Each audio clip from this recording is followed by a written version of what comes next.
Veja, aqui está o que pertence ao Senhor.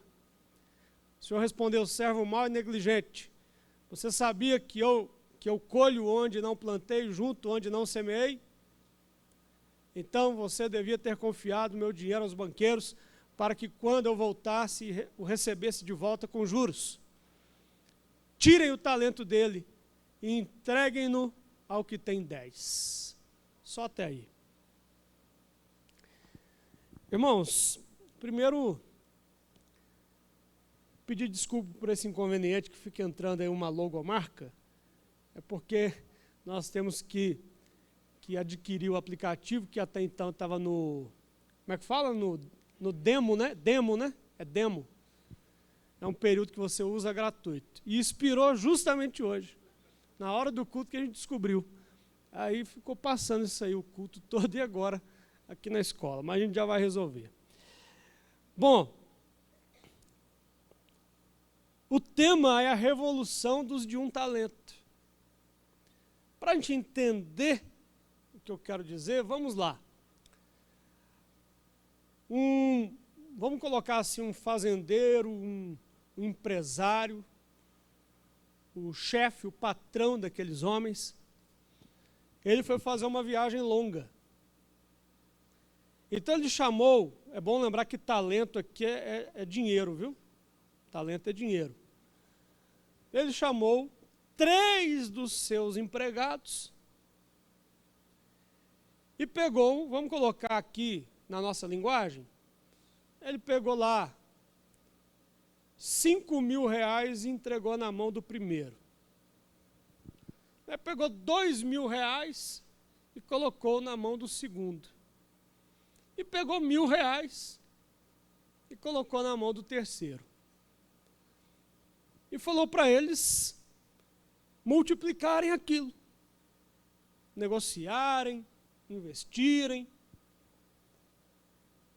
comprasse e vendesse alguma coisa, enfim, de alguma maneira multiplicar aquele dinheiro. E o texto é muito claro quando diz, ele deu a cada um segundo a sua capacidade. Entenda que Deus não está menosprezando ninguém. Mas, fato é que cada um tem um nível de capacidade.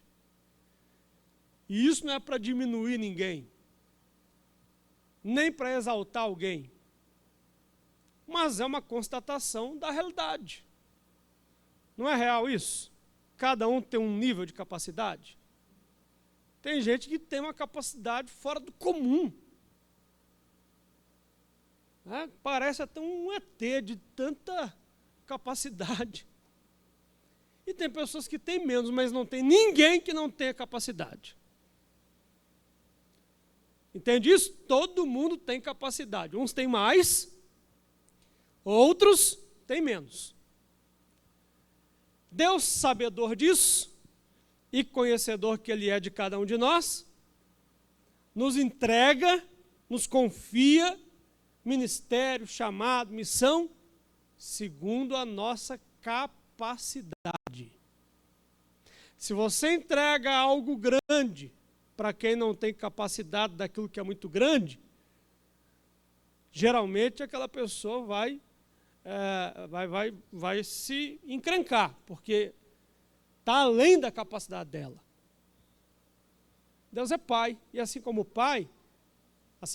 pai sabe que o filho tem capacidade ou não, ele sabe também. Aqui repito, não é que alguém não tenha capacidade, uns têm mais, outros menos, mas todos têm capacidade. Aí o chefe viajou, ficou um tempo fora. Quando ele voltou, reuniu os 3.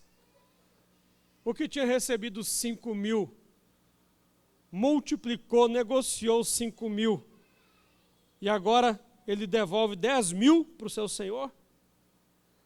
O que tinha recebido 2.000, da mesma maneira, multiplicou os 2.000 e agora ele entrega 4.000.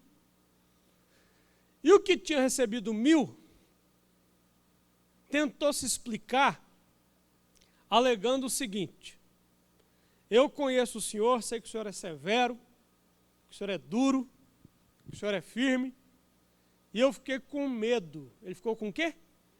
Está no texto, eu fiquei com medo. Fiquei com medo. E aí eu enterrei o dinheiro para ninguém achar e desenterrei agora para te entregar. Então está aqui os 1.000 que o senhor me deu. Não ganhei nada, mas também não perdi nada.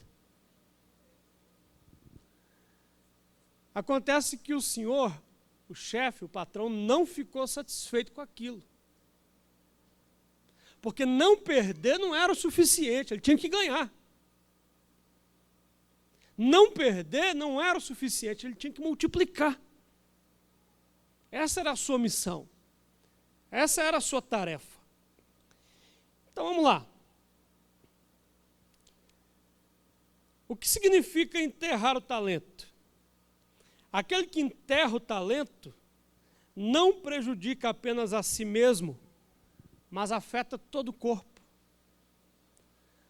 Veja, Deus tem para cada um de nós aqui uma missão. Para alguns ele vai dar 5 talentos, para outros ele vai dar 2, e para outros ele vai dar 1. Agora eu queria que você fizesse um raciocínio de lógica comigo. Um raciocínio de lógica. Se a quantidade de talentos entregue para cada um tem a ver com a sua capacidade, se a gente fosse analisar uma proporcionalidade, vamos colocar aí 100 pessoas. Vamos separar 100 pessoas. Você acha que das 100 pessoas, os que mais têm capacidade são maioria ou minoria? Minoria, ok? Vamos colocar aí que de 100 pessoas, vou colocar aqui, aí é uma conjectura, vamos colocar aqui de 100 pessoas, 10 têm altíssima capacidade, pode ser assim? 10 têm altíssima capacidade. Então essas 10 receberiam 5 talentos. Aí vamos agora para 2 talentos, é o pessoal que está na média. O pessoal que está na média. Mas não é um pessoal de pouca capacidade, eles têm uma certa capacidade. 2 talentos. Se 5 é 10, vamos colocar que 2 seria o quê? Uns 30? Uns 30, porque não é a maioria, certo?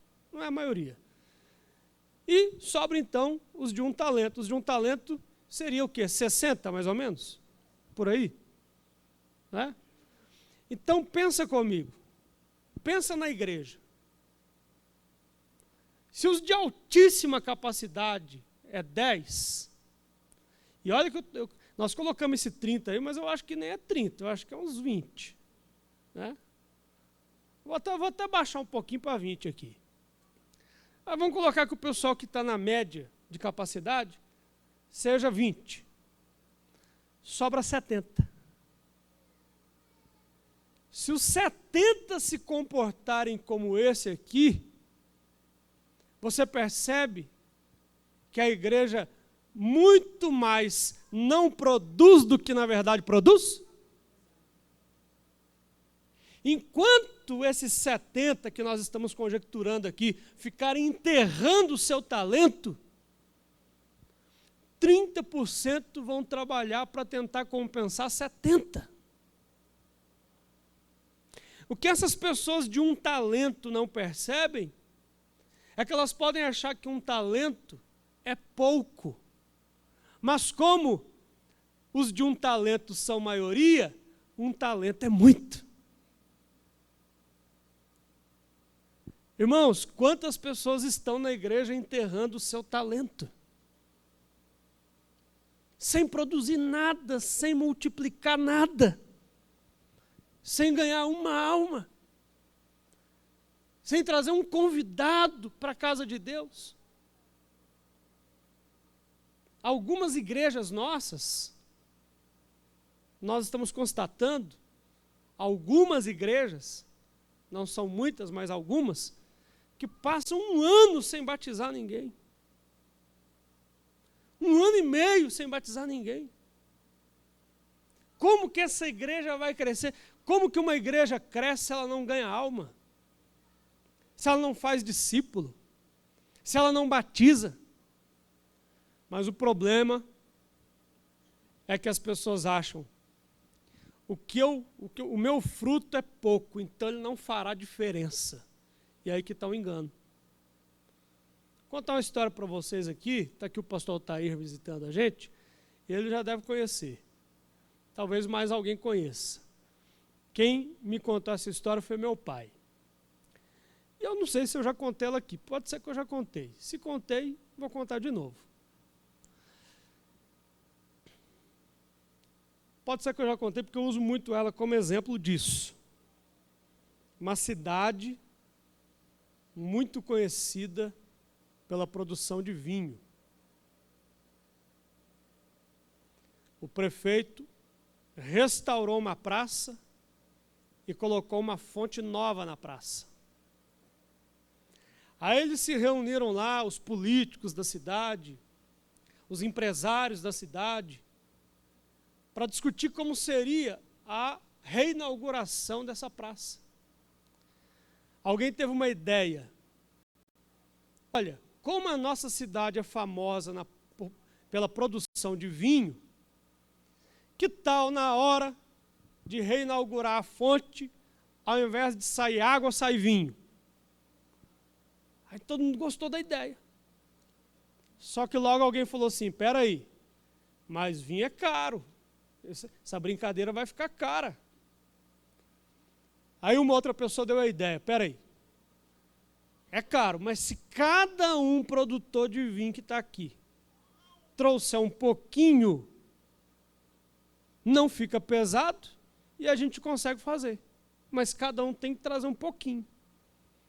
Aí ficou combinado que cada um levaria uma certa quantidade do seu vinho e assim eles encheriam o reservatório para reinaugurar aquela praça com a fonte, ao invés de água, jorrando vinho. Um deles, no entanto, pensou assim, o quê? Eu desperdiçar o meu vinho? Eu já sei o que eu vou fazer. Eu vou levar água. Porque na hora que eu jogar lá dentro e misturar, ninguém vai perceber que eu levei água. Então assim ele fez, ele levou água. A vasilha não era transparente, ninguém viu o que tinha.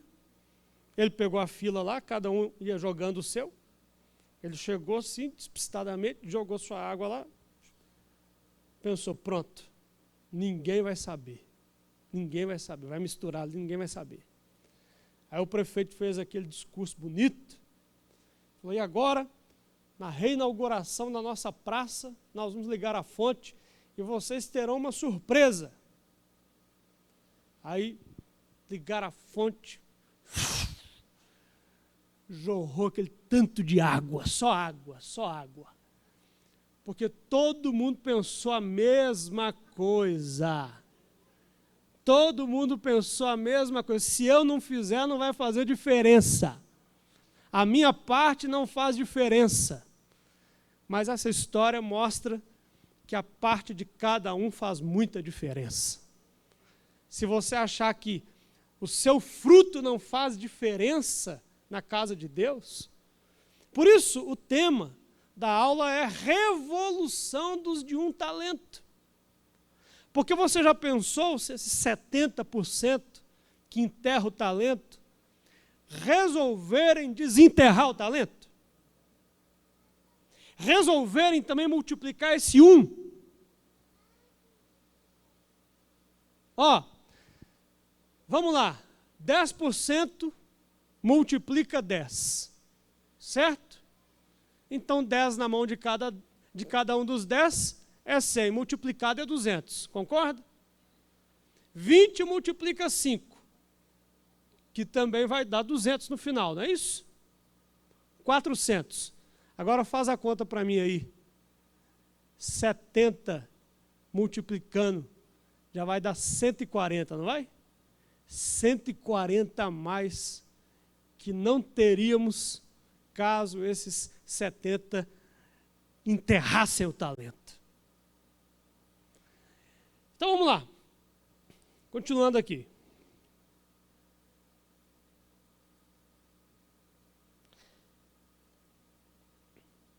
Enterrar é sinal de morte, quando os membros funcionam e dão frutos, o corpo tem vida. Porque enterrar é sinal de morte. Quando eu enterro o meu talento, eu não estou atraindo vida para mim, nem para a igreja. Mas quando eu estou produzindo, ganhando alma, dando fruto, eu estou atraindo vida para a minha própria vida e para a igreja. Enterrar é sinal de apatia. Coloca para mim aí Lucas 18, 20.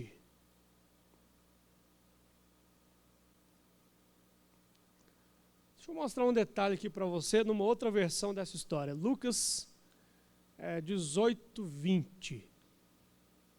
Olha que detalhe interessante.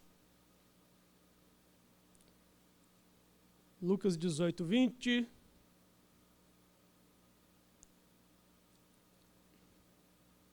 Gente, será que eu li errado aqui? Eu anotei errado. Então eu vou falar a referência porque eu não vou lembrar ela de cabeça. Na versão de Lucas, esse camarada de um talento, se alguém achar a referência aí, me fala que nós vamos colocar aqui.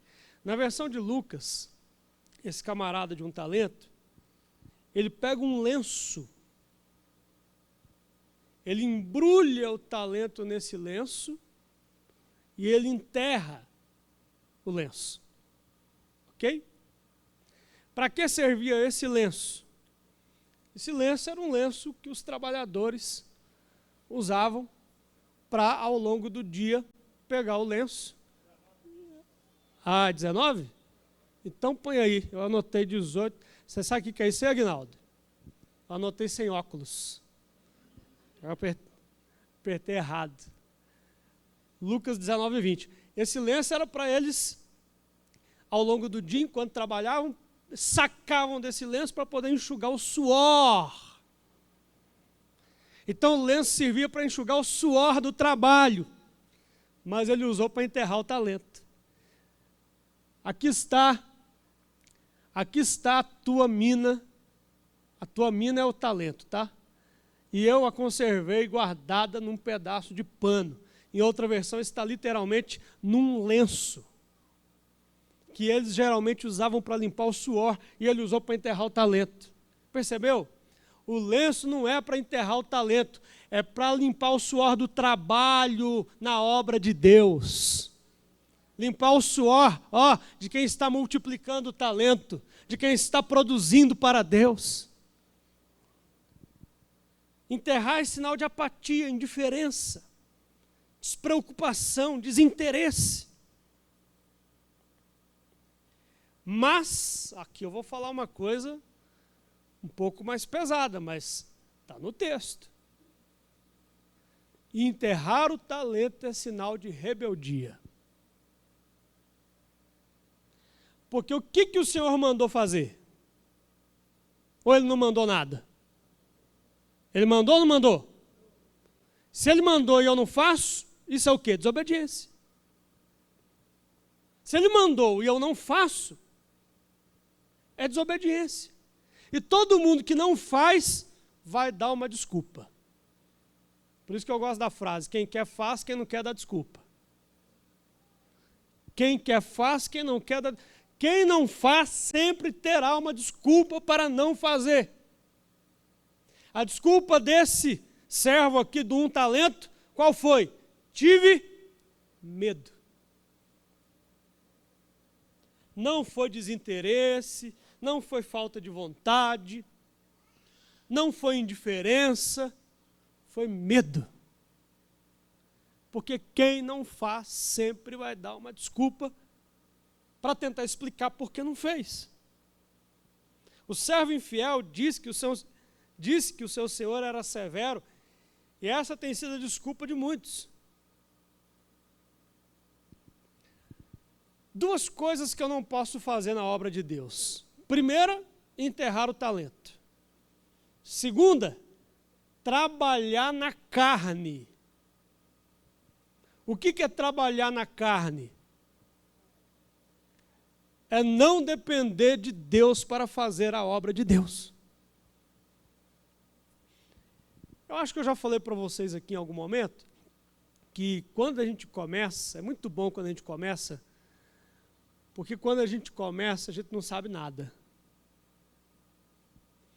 E como a gente não sabe nada, a gente depende de Deus, mas depende de Deus, né? A pessoa nunca pregou, está começando a pregar, ela prepara a semana inteira, ela ora a semana inteira, ela jejua a semana inteira, ela vem da casa dela aqui orando e pondo louvor no carro e chorando, Deus cuida de mim, Deus cuida de mim, né? E está aqui no louvor do mesmo jeito, e ela sobe aqui, o joelho até treme, porque pela falta de experiência ela depende mais de Deus. O problema é quando a gente vai deixando que com o passar do tempo e a experiência que vai se acumulando, a gente vai deixando de depender tanto de Deus e começa a se basear na capacidade, no talento nato, na experiência. Porque o pregador experiente, ele consegue, se precisar, pregar até assim, de última hora. Mas isso não pode fazer de nenhum de nós alguém que acha que não precisa mais orar, que não precisa mais buscar a presença de Deus. Enterrar o talento é ruim, mas trabalhar na carne também é. Eu tenho que entender. Alguém disse assim, eu tenho que trabalhar como se tudo dependesse de mim e orar como se tudo dependesse só de Deus. Trabalhar como se tudo dependesse só de mim e orar como se tudo dependesse só de Deus.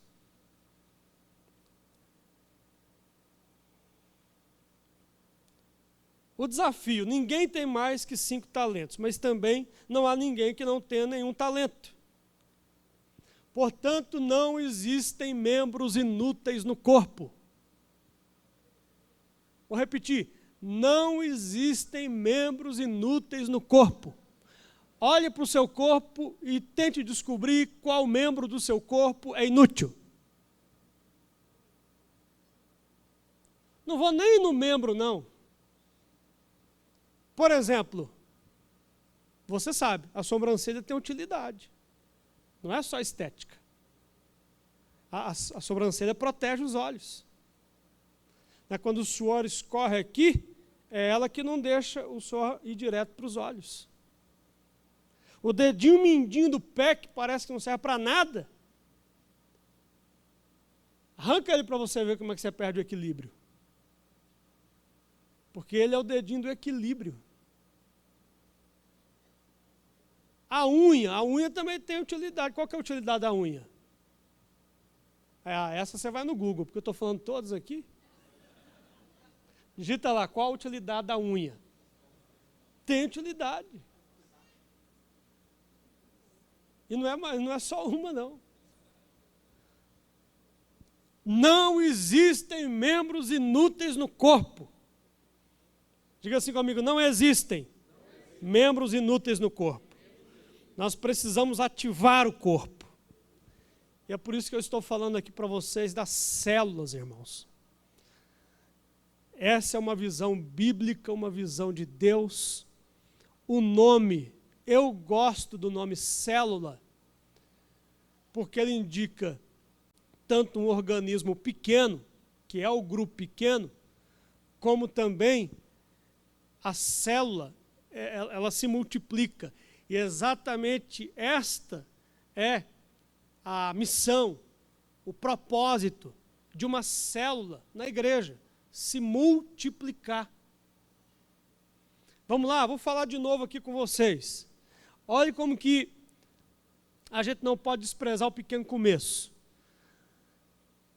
A gente vai começar com 20, porque aqui a gente tem capacidade, tem muito líder aqui. Inclusive, eu quero aproveitar para falar, nós estamos com muitos líderes, já tem 18, a gente quer 20, mas ainda não temos muitas casas. Então, nós precisamos de casas. Você que pode, não importa onde você mora, você pode abrir a sua casa. Você pode abrir a sua casa. Nos procure, me procure um dos pastores, a pastora Gabi, diga, eu quero uma célula lá na minha casa. Agora entenda, a célula não é um negócio egoísta, eu quero uma célula para abençoar a minha família. Não, a célula vai abençoar a sua família, mas não pode ser só para abençoar a sua família.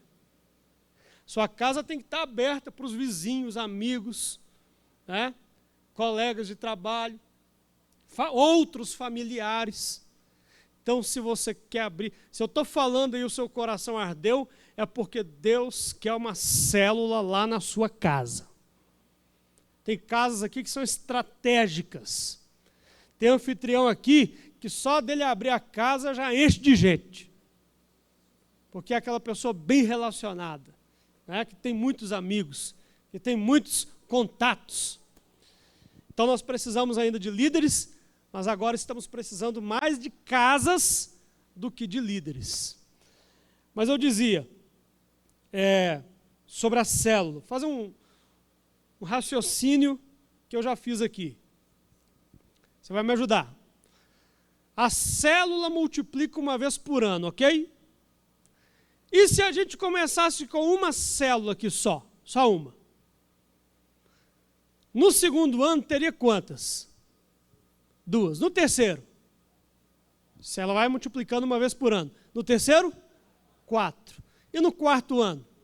8. No quinto ano? 16. No sexto ano? 32. No sétimo? 64. No oitavo? 128. No nono? 256. E no 10º ano? 512 células de uma que começou. Pastor, mas 10 anos está longe. Mas 10 anos vai passar do mesmo jeito. Se a gente fizer alguma coisa, vai passar. Se não fizer nada, vai passar. Aí daqui 10 anos a gente vai pensar assim, puxa, se tivesse começado com uma lá atrás. Então, irmãos, nós temos que começar.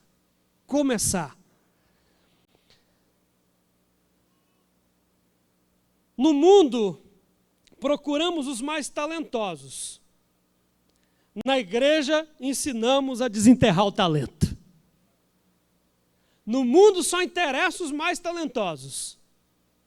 Na igreja, interessa que todos desenterrem o seu talento. Sejam 5, sejam 2 ou seja 1. O nosso trabalho principal é fazer discípulos, é formar líderes. A nossa missão é ativar o corpo. Falando nisso, eu quero lembrar aqui, vocês viram que eu nem falei no culto.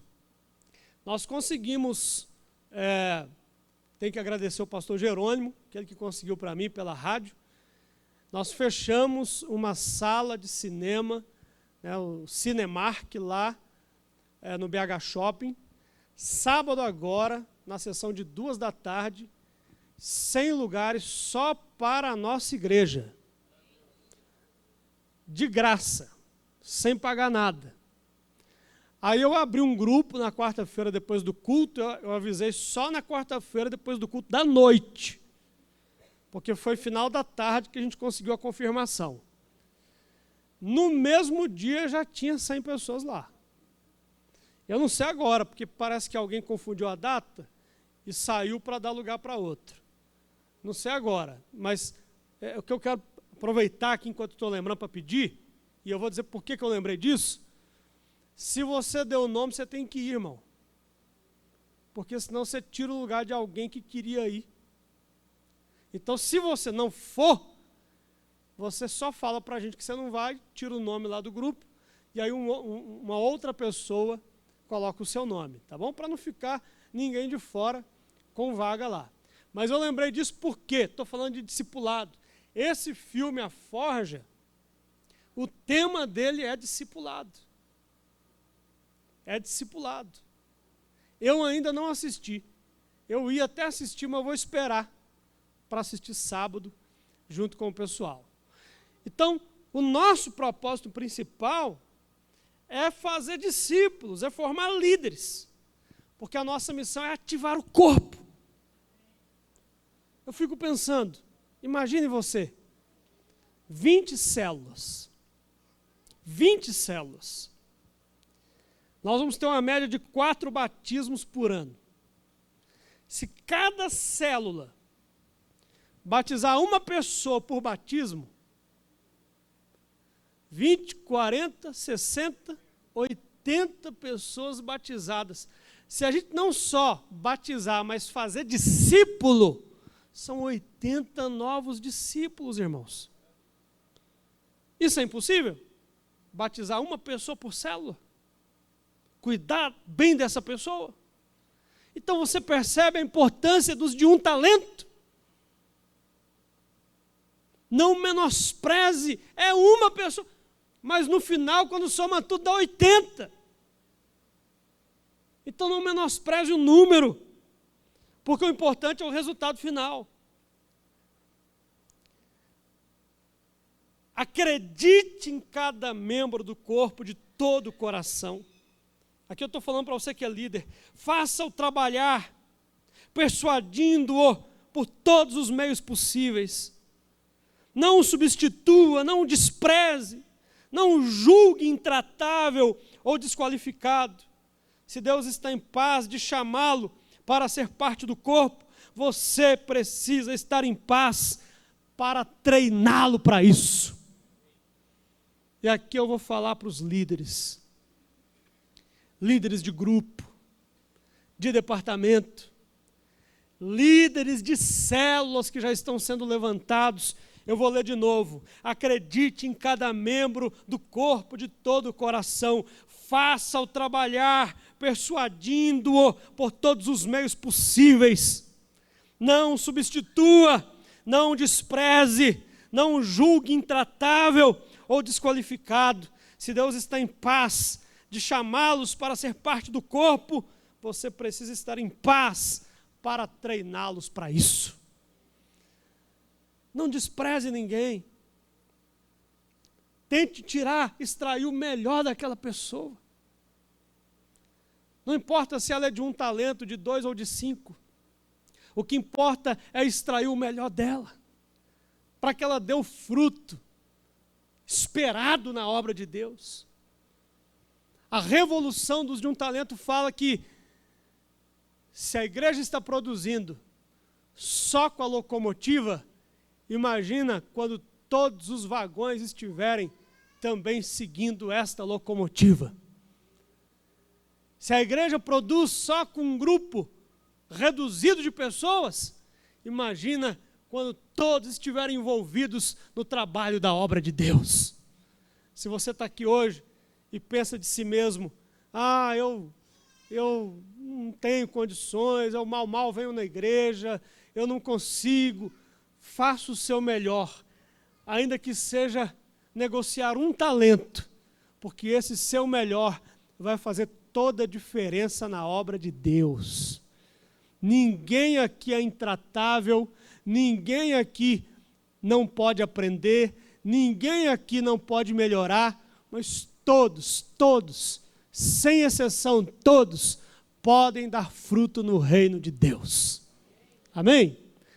Esta é a palavra, a aula que eu quero deixar para vocês aqui nessa manhã. Fica de pé que a gente vai orar. Lembrando, nós ainda precisamos de mais 2 líderes.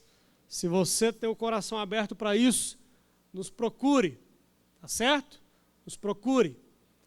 Segundo, se você quer abrir a sua casa, nos procure, dê o seu nome, o seu endereço, porque aí a gente vai estar fazendo essa junção de líder com a casa que está sendo aberta. E terceiro, que eu falei aqui agora, reforçar. O filme A Forja é sábado agora, às 14h, lá no BH Shopping.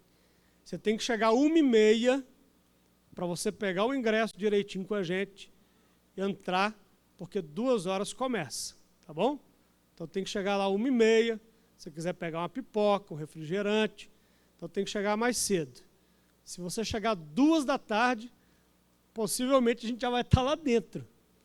Então, programe-se para chegar 1h30, tá certo? E se você deu o nome e não puder ir, nos avise com antecedência para que a gente possa oferecer para alguém que queira ir. Na verdade, está cheio de gente querendo ir, não tem espaço. Tá bom? Vamos orar? Senhor, que esta palavra possa entrar no nosso coração agora. Nós não podemos enterrar o nosso talento, mas nós temos que produzir na Tua obra, multiplicar o que veio à nossa mão.